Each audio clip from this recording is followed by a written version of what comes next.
Donald Trump had posted his truths on Truth Social.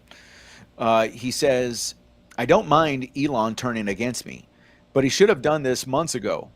This is one of the greatest bills ever presented to Congress. And, obviously Donald Trump uses that type of language all the time. So it's not surprising that he would use it for his big, beautiful bill. He says it is record cut in expenses, $1.6 trillion, and the biggest tax cut ever given. If this bill doesn't pass, there will be a 68% tax increase and things far worse than that. I didn't create this mess. I'm just here to fix it. This puts our country on path of greatness. Make America great again. And then he also says the easiest way to save money in our budget, billions and billions of dollars, is to terminate Elon's governmental subsidies and contracts. I was always surprised that Biden didn't do it. Now, let me ask you, Matt. Is that a threat, you think? It's stupid. It's child's play. We're over here. You're telling us that you're going to get $2 trillion out of the budget. You're hitting us with Doge headlines, one after the other, with zero follow-up whatsoever, okay? Even the story that you're all over Fox News talking about how they're renting out Caesars Stadium, which there is no such thing as Caesars Stadium, conflating facts, mixing up details all over the place, right and left.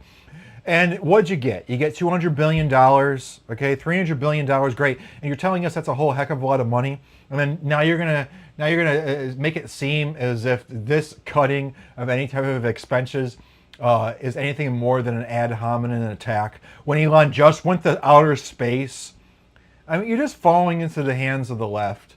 It just, isn't there a better way of handling that? How would we handle this as brothers and sisters in the Lord? And let's not do this Matthew 18 stuff. I'm so sick of people always trying to make an incident in this era of exposure. Everything Matthew 18, Matthew 18, Matthew 18. I mean, they have no true love for one another, I mean, we're supposed to be Americans. We're supposed to be fighting against Satan, who has been personified by this Democratic Party. And yet we'll so wildly turn against one another. I mean, you ever heard of a phone call? You ever heard of I'm going to say this, I'm going to say that? How could this not be pre-planned and pre-screened? Well, look, I mean, and again, another tweet that Donald Trump had done on his True Social media page. I have that also up, Matt. Yep. If you can share my screen. It says, Elon was wearing thin. I asked him to leave. I took away his EV mandate that forced everyone to buy electric cars that nobody else wanted, that he knew for months I was going to do. And he just went crazy. Okay, now this is true, though. Donald Trump said he was going to get rid of that EV mandate. What's true? What's true about that nobody else wanted? Like, nobody wants electric cars. He's talking. That's not what he's saying. He's talking about the EV mandate to force everybody to have an electric vehicle by, I think it's 2050. That's that mandate. That's the mandate he's talking about. He's supporting that was part of the what do you call it? The big green scam, or what was it called? A mandate bill. or the tax credit, right? So a mandate, yes. Nobody in their right mind, including He's Elon. talking about the electric vehicle mandate that was going to force everybody to have an electric vehicle by 2050. That's the mandate he's talking about. That was a part of the green new scam that they were talking about, that Biden had put in. That Kamala, if I remember correctly, she was the tie-breaking vote, okay, in the Senate. And so that's what he's talking about, that it was going to force everybody to buy electric vehicles. There was not going to be any more. Good, that's a no-brainer, though. Who would ever think in a million years that he would continue in that? The guy's canceling Pride Month, okay? And well, that's what I'm saying. That's what I'm saying. All we ever articulated is the tax credit on this. No, this is not talking about the tax credit, though. That's what I'm saying. But that's a foregone conclusion. We know that this mandate was a bunch of nonsense. That's part of this Green New Deal. He articulates all the time, we're going to burn, baby, burn, or whatever the heck it's called.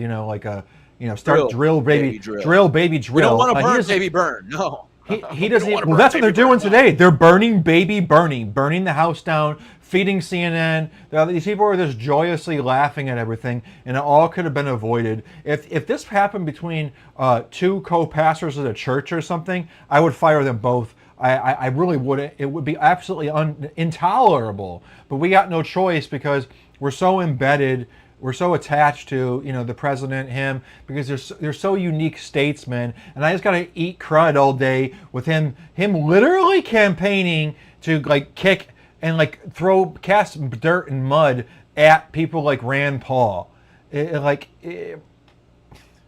Why is no one perfect? Why can't he be perfect? What does it take to be a perfect constitutionalist? Jesus, he's perfect. No, what? What's so hard about the Constitution? Why does he feel he has to throw Rand under the bus? Why does he feel he has to make up lies about Elon? Okay, yeah, Elon really wanted a mandate. No, he didn't. He's on your team. Nobody wants a mandate. You don't even have to talk about mandates because that's a foregone conclusion. What was perhaps up for debate is a tax credit. Okay. All right, and even that, you guys had previous discussions about how that's potentially going away, and that you're actually using that as cannon fodder to suggest that the left won't be able to successfully divide you because even a topic like that you're not willing to divide on. And now, he's in the Epstein files. He's doing this. He's doing that. I mean, how can we teach them a lesson when we're always going to be? What are we going to do? Hop off the Trump train? What are we going to do? I mean, I can't do nothing. Am I just going to start a bandwagon of attack against Elon Musk and bring up his babysitter who doesn't reply to any emails? I offer her to have one-on-one conversations, doesn't reply to comments. I mean, okay, she's not a witness to me. I can't get anybody to validate anything that she's saying. So, I mean, why didn't you just be grown-up men that understand the perilous threat that we're under right now and not doing all this in public? It's hideous. Yeah. Let's see. So I had retweeted this. You don't have to share this one, but this guy, if you guys probably don't know who this guy is, his name is Jesus Enrique Rosas. He's the body language guy. He's got a really cool YouTube channel where he evaluates body language. And it's pretty cool when you see him evaluate it. And anyways, that's a little caveat there. But he says, I've asked the same question many times. If Trump is in the Epstein files, let's just preface it. Okay, maybe he's there, but if Trump is in the Epstein files with incriminating evidence, how come the Democrats never used that against him? That's going to be the question. They wanted Donald Trump they tried to put Donald Trump in jail for 700 years for those, the 34 felony charges, fake felony charges. So if the Democrats had any dirt from Epstein, wouldn't they have used it? I mean, it makes no sense, right? I mean, come on. They would have used it. So, of course it makes no sense. So Both of them are willing to lie. They don't care. They don't care whether or not Christ is going to have to count for every word on Judgment Day. Listen, I'm not perfect, but these guys don't care. You just lie right in front of our face, insinuate, point fingers, do all this stuff. They're not Christians. Why am I so addicted to their narrative? Done with these pigs. Yeah. Oh, done with these pigs means what? Oh, I can't be done with them. I'm stuck with them. And there's nothing better. And then, Bill Bannon, Trump 2028. No, a Christian for 2028. Elon 2028? Yeah, right. Okay? I don't trust you non-Christian punks. Well, Elon can't run anyway. He's not an American citizen. But anyways, so this was brought up. You're going to go to hell. You're going to go to hell, you idiots. Without Christ. But there's hope. Got to repent. Believe. Gospel. Jesus. Follow him. But Steven Crowder, many of you guys know who Steven Crowder is. We're not going to play it. I think he has some cursing in here. But he does make some points. And this is something that I had heard a little bit also. And look, we talked about this. We talked about Elon Musk coming out about the H-1B visas, right? Because Elon Musk came to the United States on an H-1B visa. And look, Elon Musk is a business owner. Donald Trump is a business owner.